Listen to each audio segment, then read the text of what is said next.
Number 22 given notice by Anil Kumar साहब. अच्छा अनिल साहब आए हैं आज. अच्छा जी अनिल साहब प्लीज. सर सिंध असम्बली के इस ऐवान की राय है कि शराब ना सिर्फ माशरती बुराई है बल्कि दुनिया भर के तमाम मज़ाहिब में भी शराब नोशी की सख्ती से ममनीत की गई है.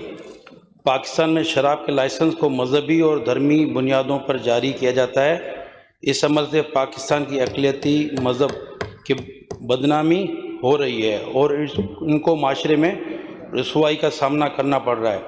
लिहाजा ये ऐवान हुकूमत सिंध से मुतालबा करता है कि सूबे भर में शराब फ़रोख्त करने के तमाम लाइसेंस को मनसूख किया जाए और फौरी तौर पर शराब की खरीदो फ़रोख्त पर मुकम्मल पाबंदी आयद की जाए.